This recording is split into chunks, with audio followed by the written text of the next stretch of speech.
Welcome back. I'm Calvin, Statue Fanatic, here with another review, and today we're going to take a look at another Court of the Dead piece. This is the latest Court of the Dead piece that I've gotten in. It is not a new Sideshow Court of the Dead piece, but it's new to me, so that's all that really matters, right?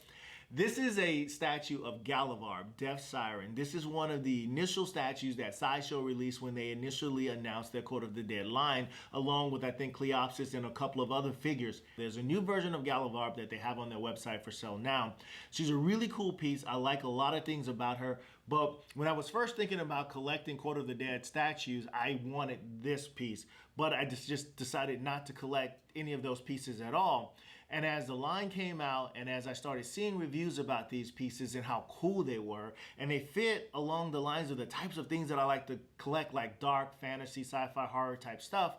And then one of the reasons that I didn't want to collect was like, what are these characters about? So then I find out that Sideshow has created an entire world that these characters live in and lore behind each of them. Like Gallevarbe will talk about, she has her own backstory. There are comics that Sideshow has out about these characters, and they're very compelling and interesting stories about each of these characters. But before we get into the statue, let's talk a little bit about her history and how she became to be a member of the Court of the Dead.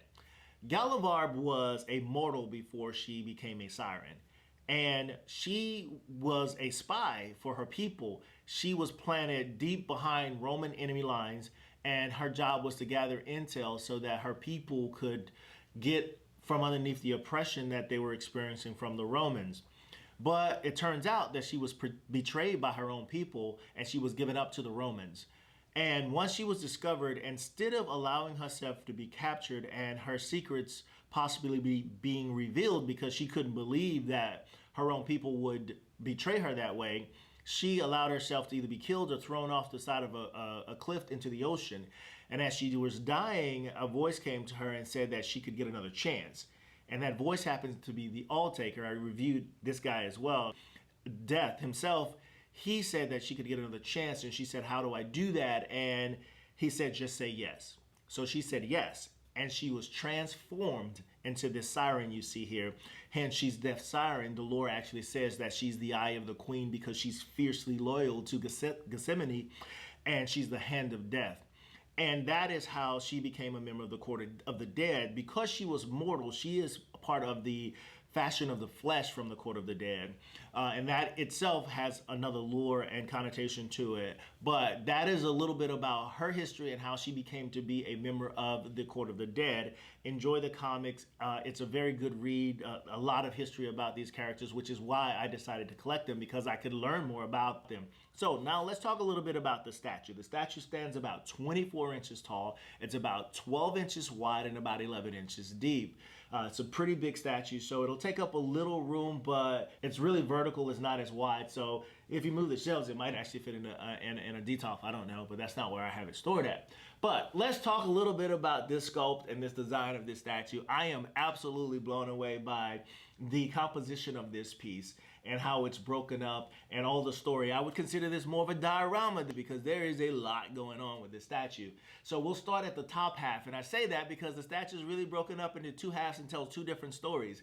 So at the very top half, you see the top half of her body that breaks the plane of the water that she's in. Hence, sirens, as we know, were so beautiful, and that is how they lured sailors into their grasp, is because of their beauty and their voice. And so as you can see the illusion of her above the water, she has this graceful, very beautiful look to her. And if a sailor were to see this out in the ocean, and you can see the eyes and how mesmerizing they are, you can see how he could be lured into being seduced by her.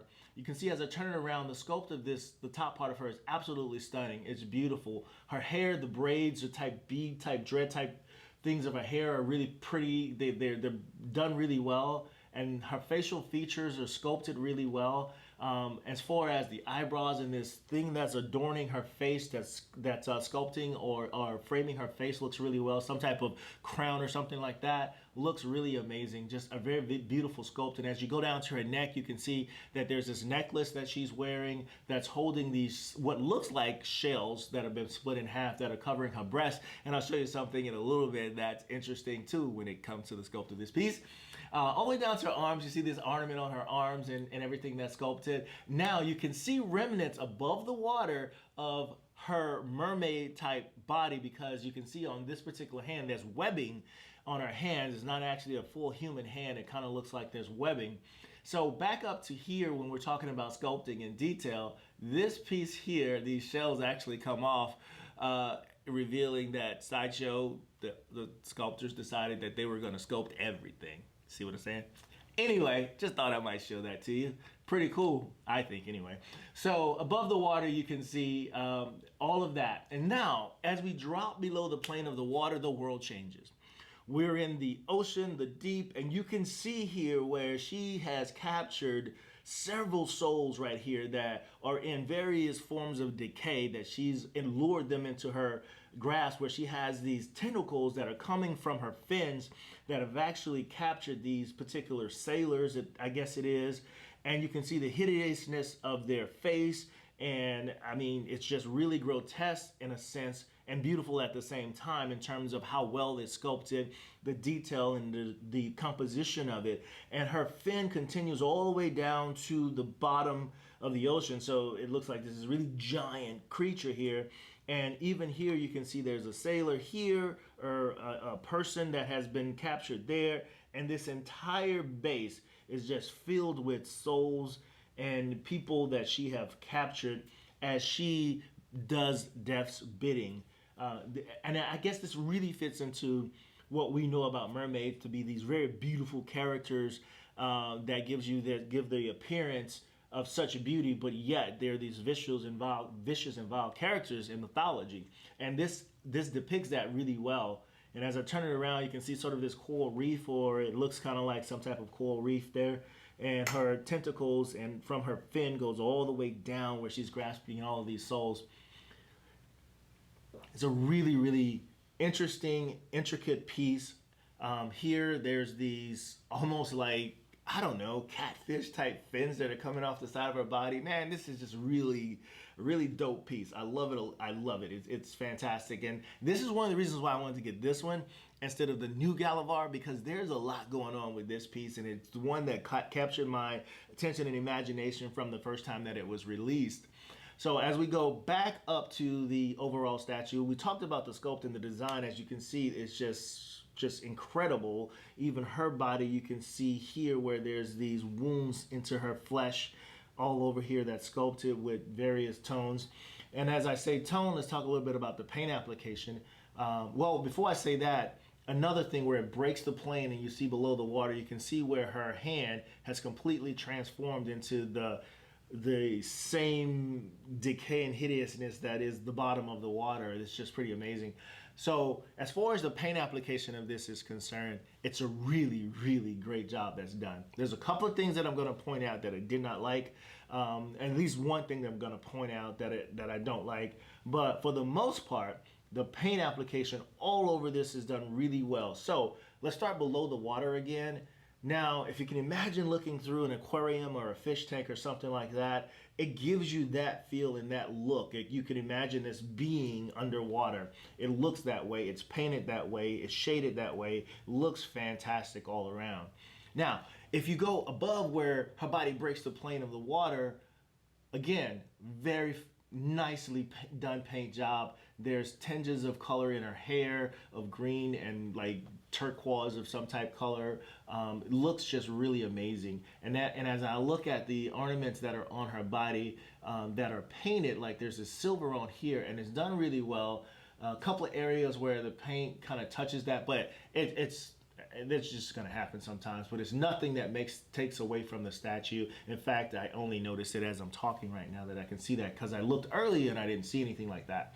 Now, one of the things, and the same thing with her neck ornament, it's painted really well as the pieces that are around here. Now, I was really impressed with the piece that frames her face, because there was no mistakes on that. I didn't see where the silver or anything is touching her face. Now, the part that I had a problem with, I'm going to try and take her head off so that I can show you this. As I take her head off, this black from her hair, for some reason, rubs against her body, and it causes these spots from where you can see that it fits on her body. And I don't like that, but I mean, the counter to that is that the head actually covers that because you can't see it once the statue is actually put together. I get that. But it's still rubbing against her body and it leaves those marks. That's the first thing that I didn't like. Now, I wasn't able to buy this statue when it first came out, so I bought it on the aftermarket, of course. And the pictures that the person that I bought it from showed me looked great, looked fantastic when it came to it being intact. But when I got the statue, and I can see how this happened, like this is one of the pieces from her hair right here, and you can see that. This, if you are thinking about buying this from a seller, what I would suggest is that you communicate really well and explain to that person that it is very easy that if this isn't packaged properly, that these pieces will break off. A couple of other pieces broke off. I kind of reattached them to do this review, and now I'm communicating with the seller to try and figure out the seller to figure out what we can do in terms of remedying this, because I may have to send it back and try and find a better piece, but because I won't pay what I paid for this for that condition. I'm not blaming him for that, but I am saying that when it was packaged, it was in the slot that the head goes in, but because there wasn't anything to secure it, it moving around just in that slot caused these pieces to break off.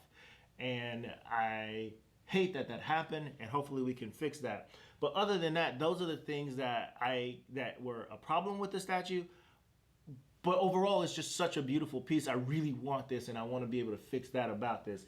Now, I've rambled on enough about the statue. Let's do something that I do with a lot of premium format statues. Not everyone, but most of them I try to rate them and give you my opinion of them. And so when it comes to the scope, composition, design of this particular piece, I think it's definitely a 9.5, if not higher, so we'll go with a 9.5.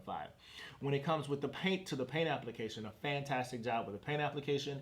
However, I do have an issue with the way that rubs, and maybe as these were sent out later, that some of them may not have had that issue, but I don't know that. But a 9.5 when it comes to the paint application.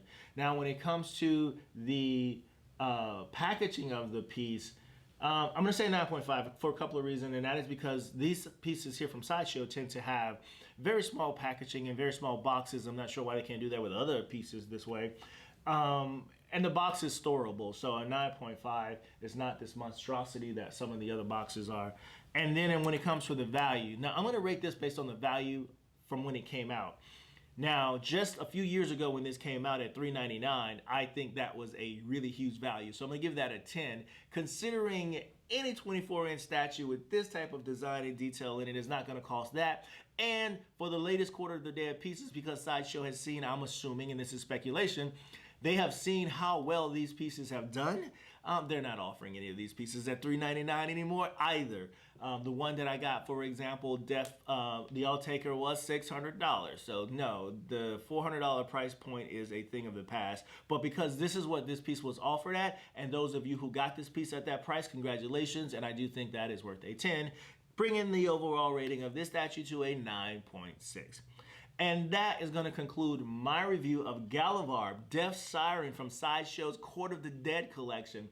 And if you want to stay on top of the latest in the world of collecting, please head over to mcecentral.com. That's Marvel's Collectible and Entertainment's, where you can find some of the latest reviews and unboxings of some of your favorite pop culture characters, as well as some things like that geek show on Monday nights and What's Popping from Seth. And thank God, George has brought back that collecting news. That is what started me wanting to even do this, because every week I would watch George's collecting news. He showed and taught me so many things about what was coming out, and he's back doing it again. So please check out the collecting news if you want to stay on top of a lot of the news in collecting world. So with that said, until next time, my friends, peace.